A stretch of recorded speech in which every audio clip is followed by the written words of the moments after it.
What's up, everyone? It's the Autistic Scyther here, and as far as you may have already known, I love music. Especially since I believe a few months ago, I made a list of my top 10 favorite songs, in general of all time. Well, around that time, I also made plans for a top 10 favorite Mario songs list. And considering how much I love video games, yeah, I really love the music from those video games, and it really resonates with me.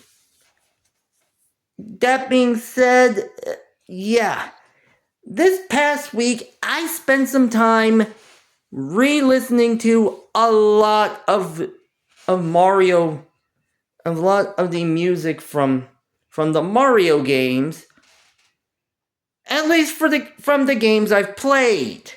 So, not all of them are going to be mentioned. And I compiled them into a list of some of my favorites. And maybe in the future, I might do other ones for other games I enjoy, like Pokemon, Fire Emblem, Final Fantasy, and so on and so forth. Who knows? That being said, it's time to count down my top 10 favorite Mario songs. From the games I've played, at least from the games I've played, and, well, there's not gonna be any music because, let's be real, I don't want to be sued or hit with copyright for playing the snippet of any song from the Mario franchise. So, yeah. So without further ado, let's get started. Starting off first at number 10, we have Delfino Plaza from Super Mario Sunshine. Honestly, I have to start this one off by a game that I remember playing a good amount of growing up as a kid. Granted, for those that already know, I still have my GameCube from that time. And one of the games I used to play a lot was, well, the Mario Party franchise and Double Dash. But Super Mario Sunshine was one of those games I definitely enjoyed playing. And it was thanks to Super Mario 3D All-Stars, or compilation for the Switch, that basically allowed me to rediscover my love of Super Mario Sunshine, and especially its music. And oh boy, Delfino Plaza is just amazing. As when it starts off with an accordion style intro before hitting into the before getting into a ukulele style groove to it is just kind of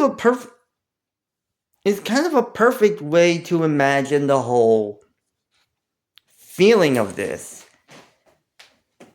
If it not only does it fill the entire island or vacation vibes of Super Mario Sunshine, but it also has a bit of a nice little, counterpart when compared to the preceding 3D Mario title, Super Mario 64, and its themes. Almost like it sounds lighter to an extent. Also, I gotta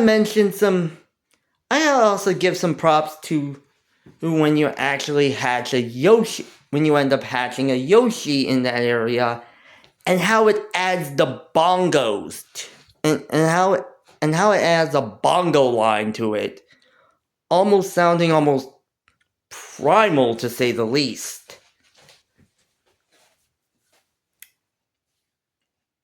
which in all fairness doesn't mean that much, but it definitely has its feeling when you think about it. Moving on next at number 9, we have Chai Kingdom. Alright. One of the first games I ever played, one of the first Mario games I ever played through when I was a kid was Super Mario Land.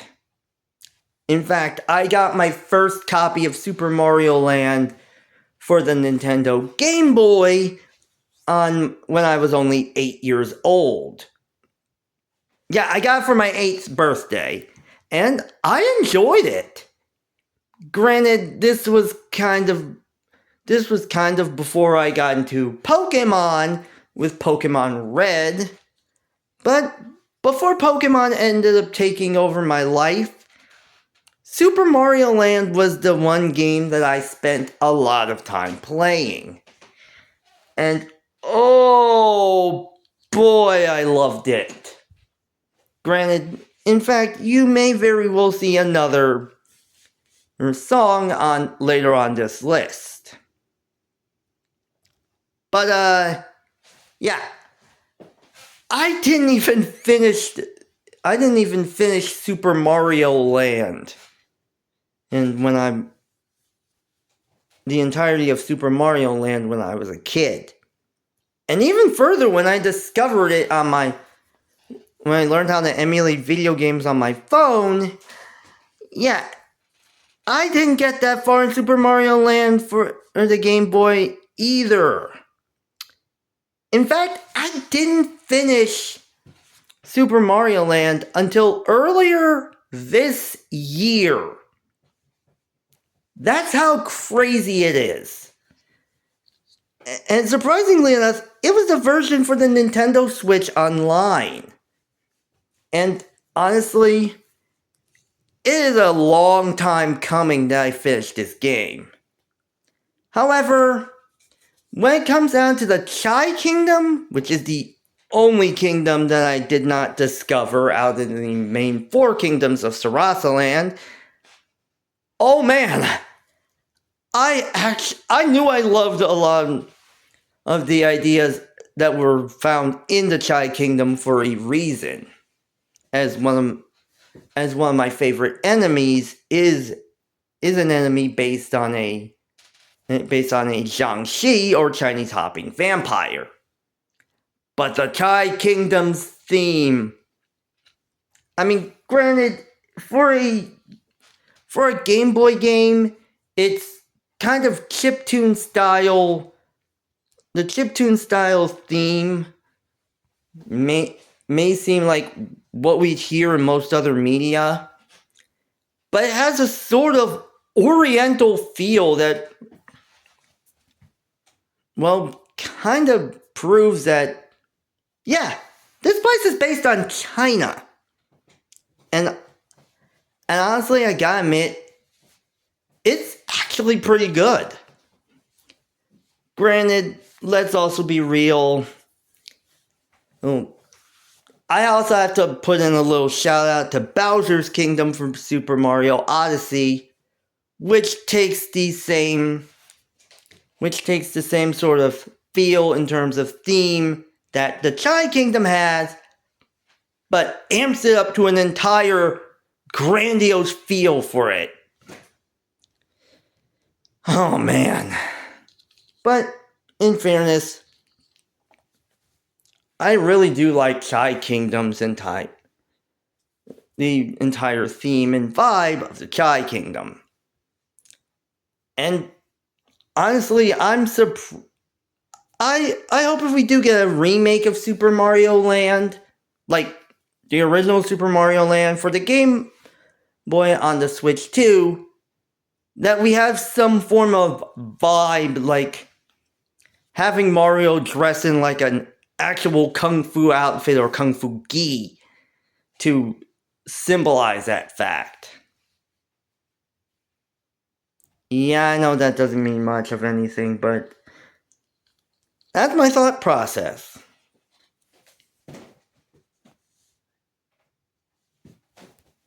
Moving on next at number 8, we have Rosalina's Observatory. Oh man. First off, I don't know why it took me so long to play Super Mario Galaxy for the first time. But honestly, I think I may have been missing out when the game initially released. And that's because a lot of the music are just amazing. Just top notch. Just chef's kiss. And honestly, it's fair to say that the capper here is Rosalina's Observatory. And that's because almost every time you come back, that's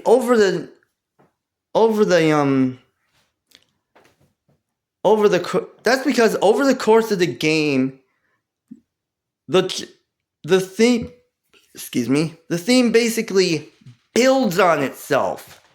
Like it adds an additional amount of grandiosity and almost class to it. I mean, it starts off with just a simple flute. The way it starts off, it just starts off as a simple flute melody mixed with the elegance of a harp.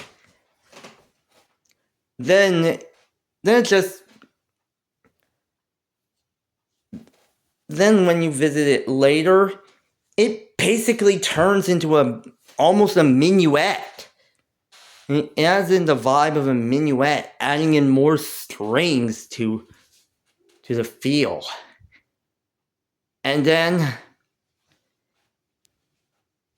once you reach its third movement, oh man, it just turns into a full-on orchestral piece that just, honestly, it just makes you feel like you're at a sort of masquerade ball, in the Victorian era. Just feels elegant, classy, almost romantic when you think about it. Like, I can imagine myself dancing a waltz with someone I really fancy to this song. That says a lot. Moving on next at number 7, we have Big Boo's Haunt. Alright, surprisingly enough, this is the first Super Mario 64 song that is on this list. And honestly, the fact that Super Mario 64 has a few entries on this list really does say a lot. Since while Super Mario Land was the first ever Mario game I had, Super Mario 64 was the first 3D Mario game I ever had. And was my earliest introduction to the Mario franchise. That being said, Big Boo's Haunt, honestly, my first time introduced to the Big Boo's Haunt, I felt almost, I felt the fear and chilling nature of the entire stage. And that's really not for nothing, because its theme is just completely fitting. It adds in like a spine-chilling feel to it. Like, you're almost figuring out that something's not right, but you can't really put your finger on what it is. And even with that, it is with the fact that the organs add in some some I guess some fear to it, and to the fearful atmosphere to it. Almost as if you're just walking in and investigating a allegedly haunted house. Almost, and it's almost as if while you're playing the game, you basically feel like yelling at Mario, "Don't go in there!" before he enters a room. And honestly, let's be real, almost everyone has had a bit of an unsettling reaction to many of the areas or things inside of Big Boo's haunt. From the fights against the Big Boos in the game, to the underground area with an entire with an entire room that plays this creepy carnival music, and to the flying books within the library, and of course one that everyone has basically been afraid of, including myself, the Mad Piano. Honestly, it just proves a lot. Also, gotta say shout out to Bonneton for also adding the taking the idea of Big Boo's haunt and adding in a bit of a, Victorian English style feel to it. Which is saying a lot considering it's based on London, England during the Blitz. Yeah. Moving on next at number 6, we have Jolly Roger Bay. Honestly, considering how Super Mario 64 was my first ever game that introduced me to the Mario franchise as a whole, yeah, it kind of makes sense I have some interesting memories with it. Especially with the fact that two of my cousins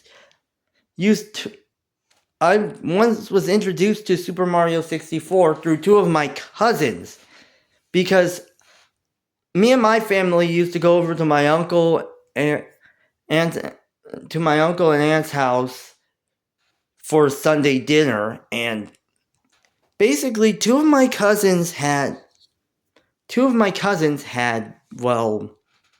Nintendo 64 or a Sega Genesis. And my cousins had a Nintendo 64 and a Sega Genesis.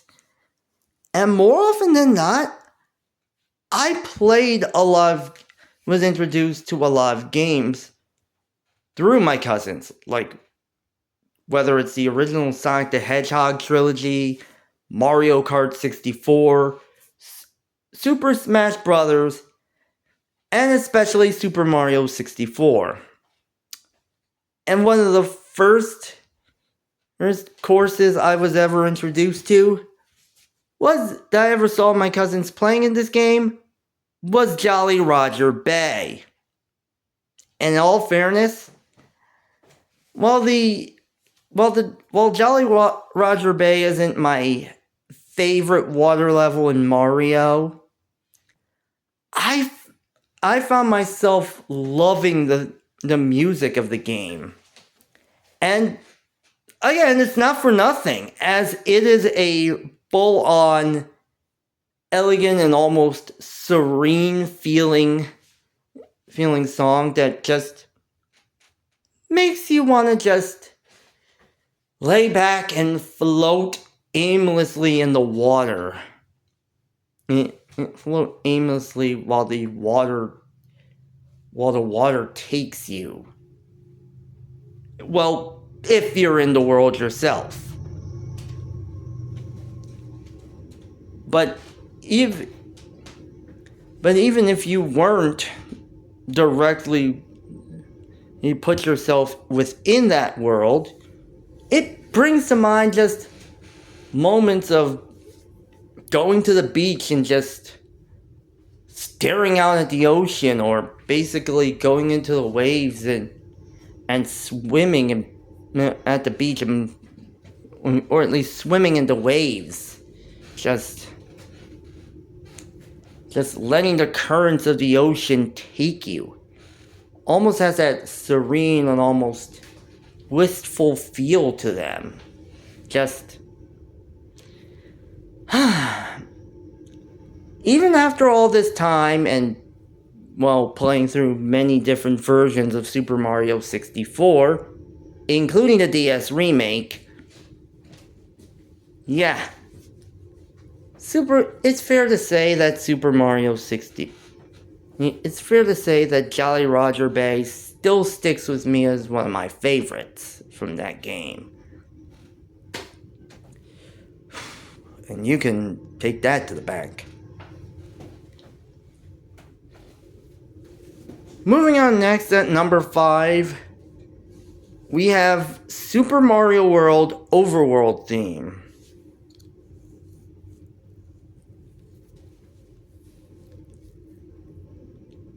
Yeah. I know that Super Mario World is said to be either one of the best SNES games or one of the best Mario platformers of all time. And like Super Mario Galaxy, it took me an absurdly long time to play through Super Mario World. Like, absurdly. And let's be real, I still haven't gotten back to Super Mario World. But in all fairness, as much as I've played through the game, I actually love a lot of the music from Super Mario World. I mean, the Boo houses are kind of perfectly spooky, to say the least. Almost feeling a bit of having an eerie, phantasmic feel to it. Like you're feeling, like you have a feeling of dread at every moment. However, you gotta admit, the overworld theme from the original Super Mario World it sticks with you. And the fact that the first time I heard this was in Super Smash Bros. Melee, it really says a lot. But in the original one, however, I had to give it to the original for just being an interesting one. And the way it starts with the whole dun dun dun dun dun dun. Almost like it's giving you a nice get ready, get set, go sort of feel. And then it gets to the whole dun dun dun dun dun dun dun dun dun dun dun bam bam bam bam bam bam bam bam bam bam bam bam bam bam bam. You gotta admit, I love that start. And while it seems cheery, it has a bit of nice little bit of the ukulele adds to a nice bit of a whimsical feel to it. And honestly,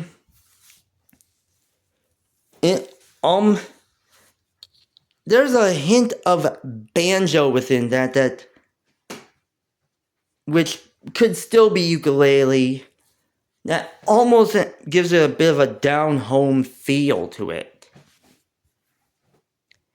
And it's just amazing either way. And heck, when you reach the goalpost at the end, and that little bit of ending, the way they end it is just a kind of bit of an icing on the cake. like almost like it feels like they like this is how I feel like I'd hear at the end of it when you reach the goal in Super Mario Land in stage. Dun dun dun da da da da da da da da da da da da da da da. You did it! Yeah. Honestly, that's just how it feels. Moving on next at number 4, you have the Muda Kingdom from Super Mario Land. Oh boy. Okay. If there's ever any reason, the fact that Super Mario Land, that I keep going back to Super Mario Land is one of my first Mario games that I ever enjoyed playing, it definitely says a lot when you think about the music. And, well, the first theme for the game, you know, the whole dun dun dun dun dun dun dun dun dun dun dun dun dun dun dun dun dun doesn't really stand out to me.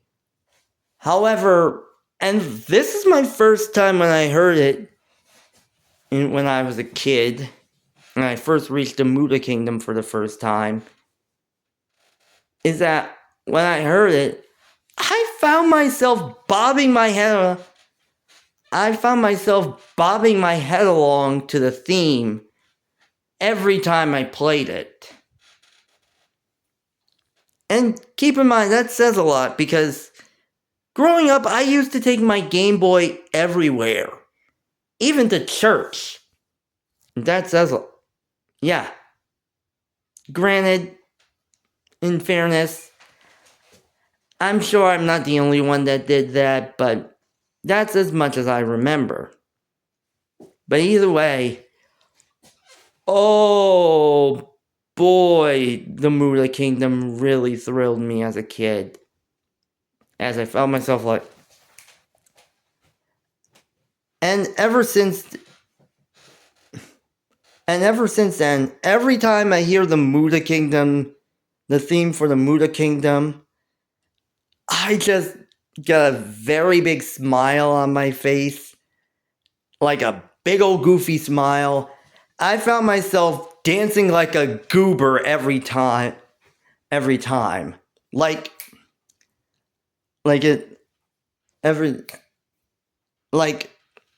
if anything, I end up busting out the Carlton dance every time I do the Muda Kingdom one, like dun dun dun dun dun dun dun dun dun dun dun dun dun dun dun dun dun dun. Yeah, I find myself just, oh boy. And keep in mind, this is one I will willingly play and dance around to like a goober. And there are just a lot of other songs that kind of invoke that sort of feeling to me, like I can at least remember, like, we're enjoying. I mean, heck, it's the same case with the likes of Jacint's theme from Pokemon Legends ZA, or God Shattering Star from Fire Emblem Three Houses. Arguably enough, I guess I'd say Sephiroth's chant One Winged Angel from Final Fantasy VII, or Bring It All Down from Not For Broadcast, among so many others. But this one just brings in a sort of immense feeling to myself that I can't help but be transported back to the days when I was a kid just playing through Super Mario Land just constantly. And it's honestly just a full-on blast to the past. That's all I gotta say.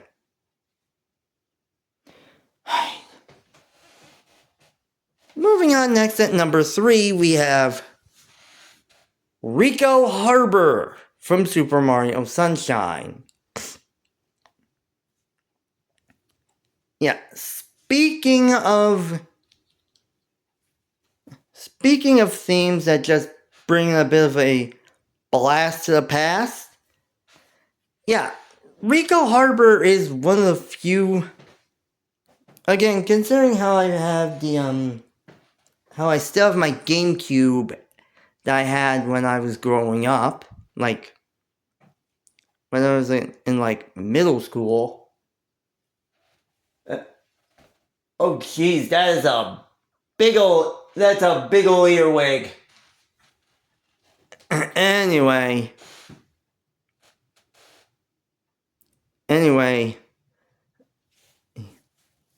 I find myself playing through that game immensely. And it's fair to say I enjoyed it a lot.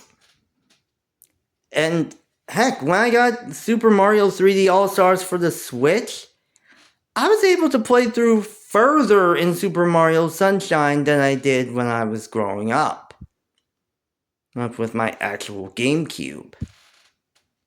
And it still reminded me a lot that I still love Rico Harbor's sort of theme.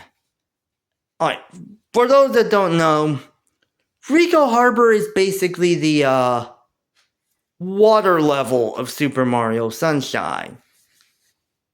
Which I know this doesn't make sense since all of them involve water in some way, shape, or form.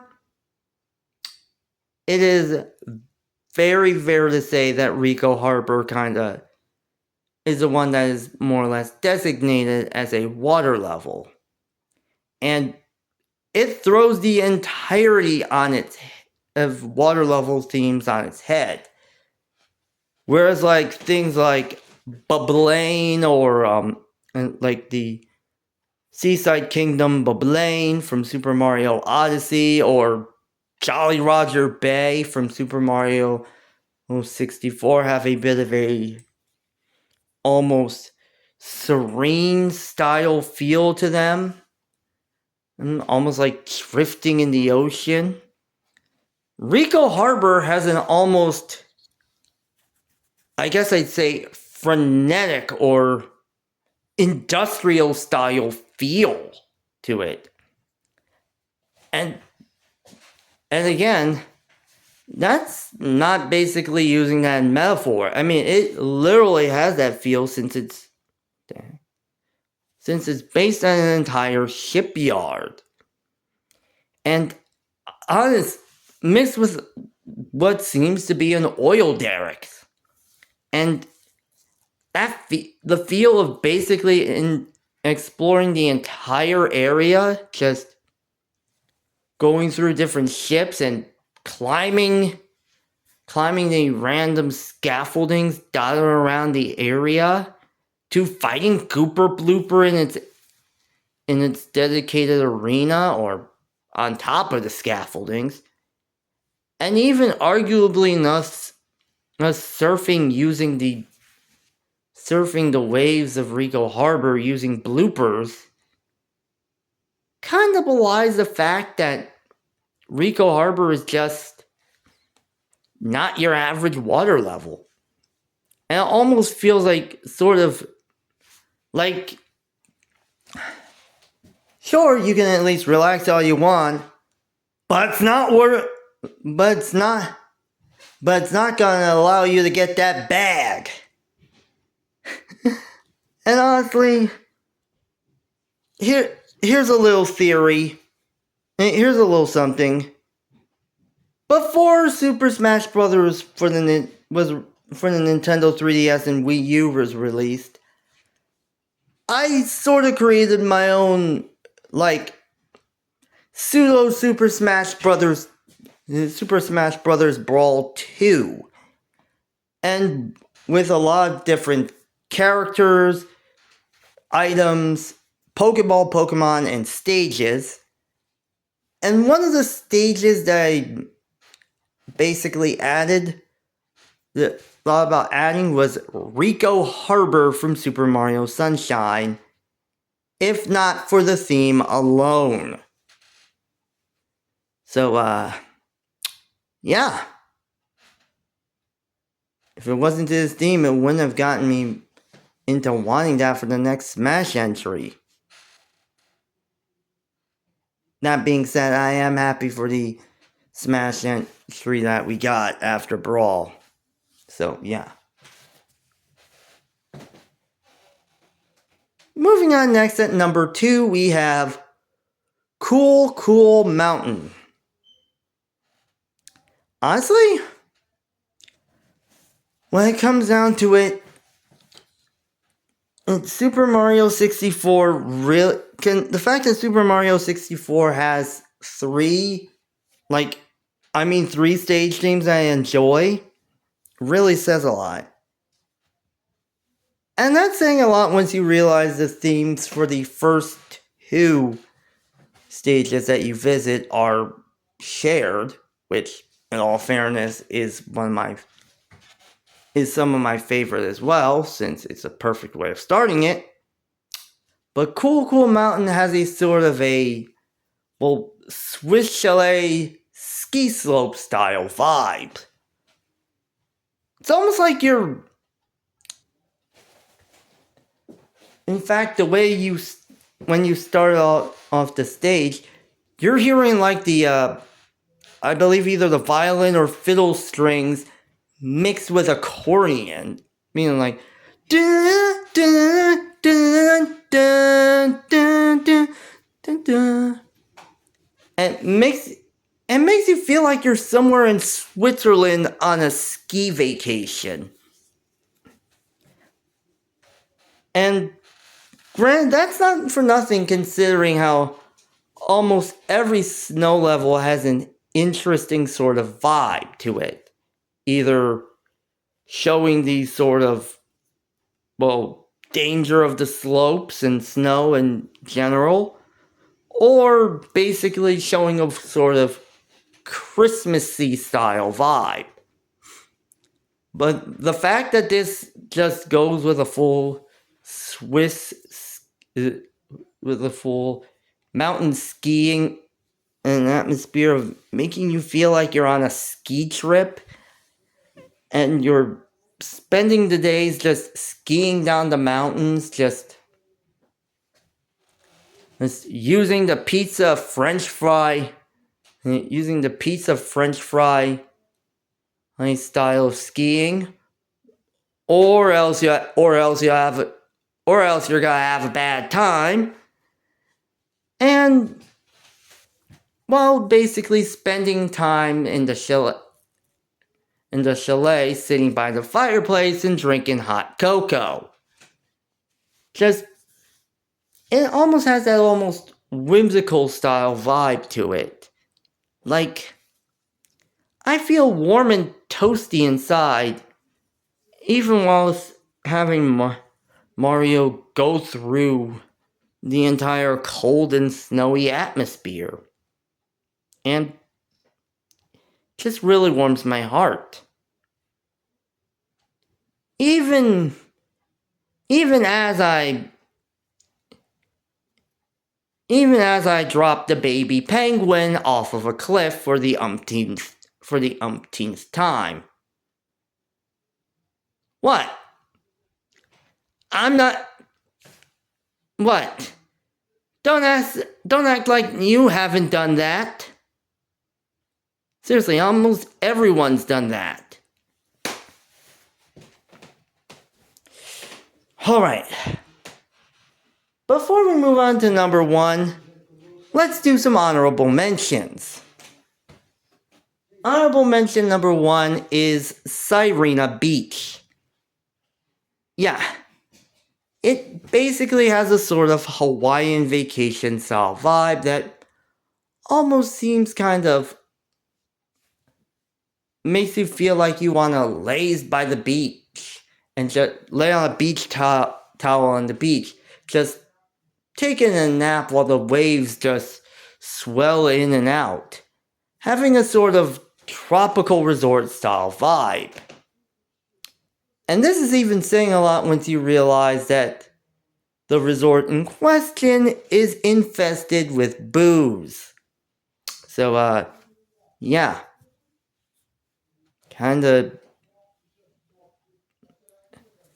It's kind of a differing of context when you think about it.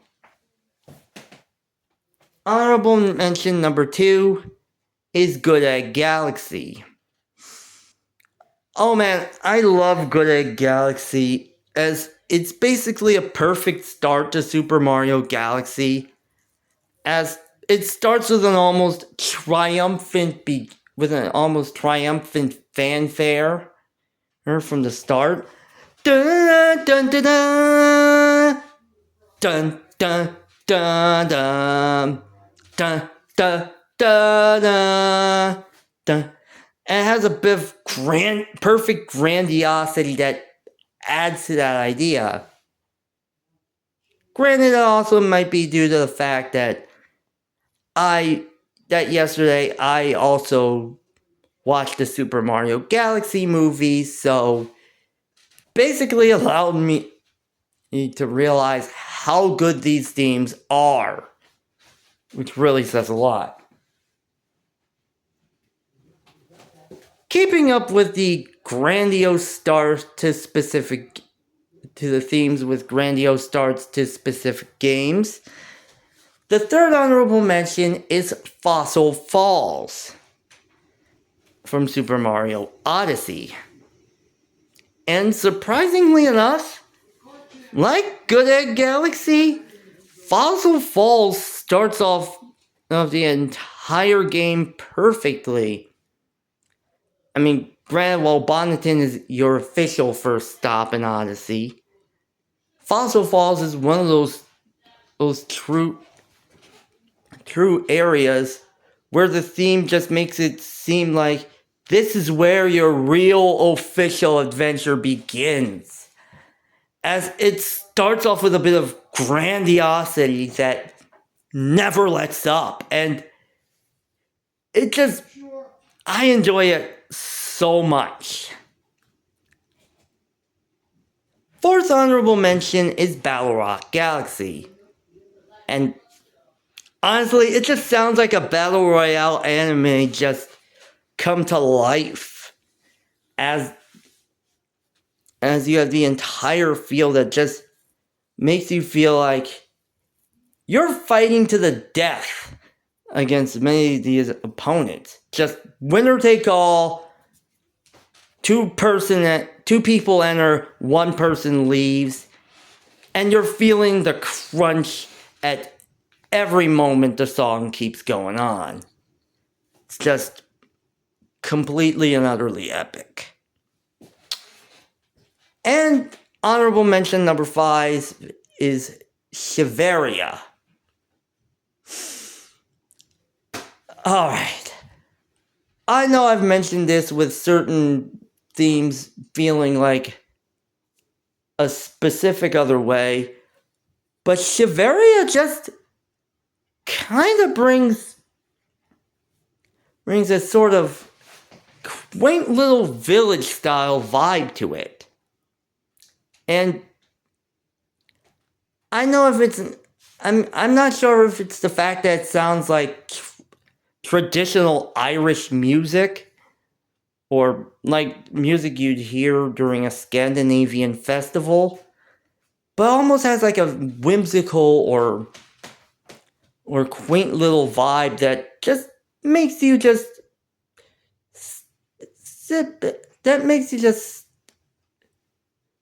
stand there just bobbing your head and tapping your toes to the music and being like, this is nice. Makes me want to set up a home here. And yeah, in all fairness, I do feel like I want to set up a home in Shiveria. And just don't get me on the Bound Bowl track. I do not think I'll last anything more than a few minutes on that area, or anything that involves me racing. Yeah. Finally, at number 1, we have Break Free, Lead the Way from Super Mario Odyssey.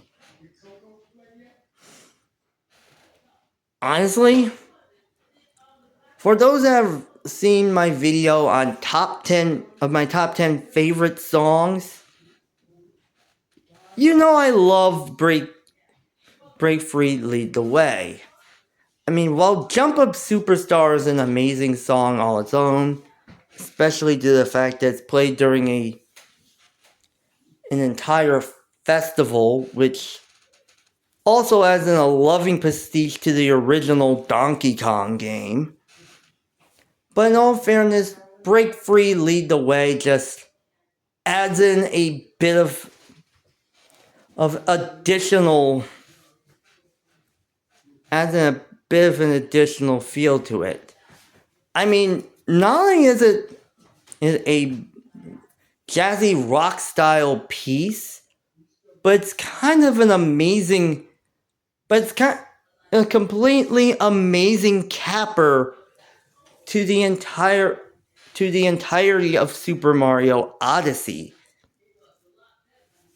And it really does say a lot.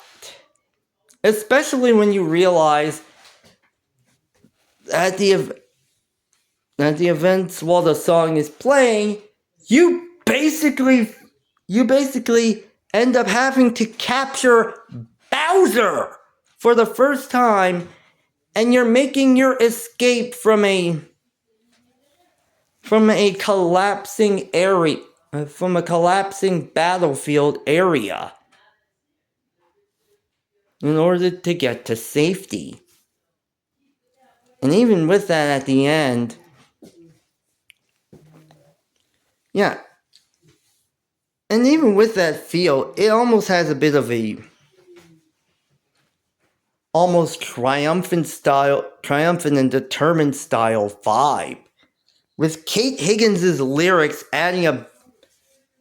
with Kate Higgins' vocals adding an amazing cadence to that sort of vibe. Like you're using all your gut, like you're using every bit of determination and guts to just escape out of the area alive.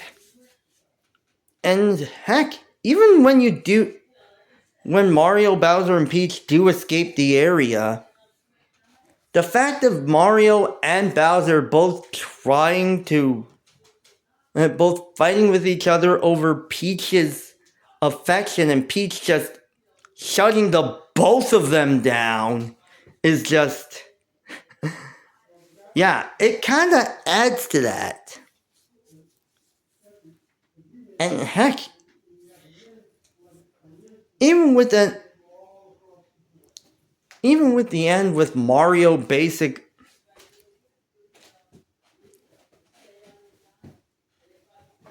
when they end up going home together, yeah, it really says a lot. And the way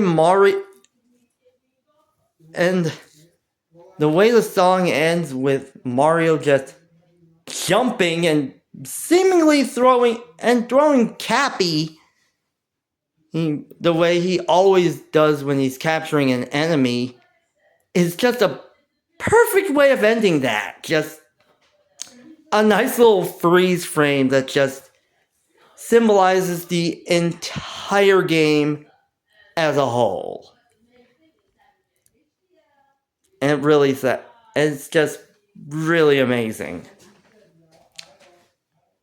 And this is saying a lot when you consider that Kate Higgins is the voice of Pauline in Super Mario Odyssey. And we already know that Pauline has an amazing singing voice as seen in Donkey Kong Bonanza. Granted, in all fairness, Kate Higgins also voices Lissa in Fire Emblem Awakening, so basically, the fact that I was hearing Lissa singing this song is just crazy, but yeah. It is an amazing song. It's just one of those songs that just I find myself dancing to every moment.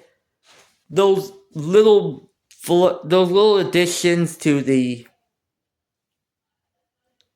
Bowser theme from Super Mario 6 to the first Bowser battle theme from Super Mario 64, among many other classic Mario feels, as well as the original Donkey Kong. Really, he adds a bit of a nostalgic hook to it that really just grabs you. And honestly, I have to say that's one of my favorite Mario songs of all time. Trust me. That really says a lot. And with that, those are my favorite Mario songs. I am not a music critic, like, in any sense of the word. I'm just a guy that loves music. And either way, these are the, so yeah. The way I'm describing these songs are just kind of rudimentary and not professional. It just kind of proves that music just gives everyone has their own opinions about music, and it proves that everyone's opinions about their favorite music are valid. That's why they're called opinions, professional or not.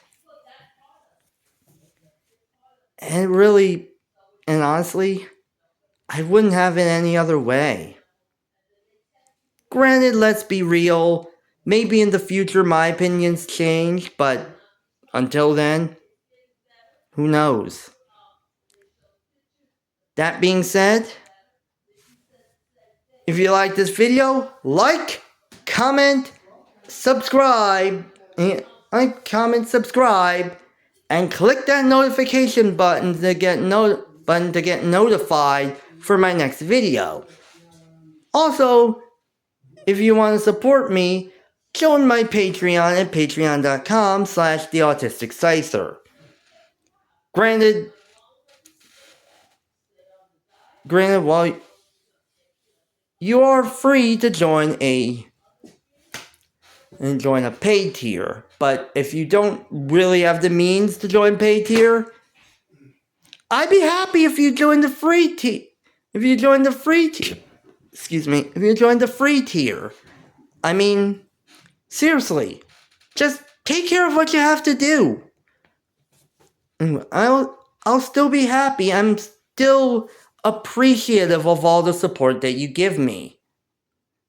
But I don't want you destroying your financial standing just to support me. Alright. That being said, see you next time. See you next time as we go from Mario to one of my favorite franchises, as we take a look at some of my favorite Fire Emblem games. Oh boy. I hope I have enough flame shields around. See you then.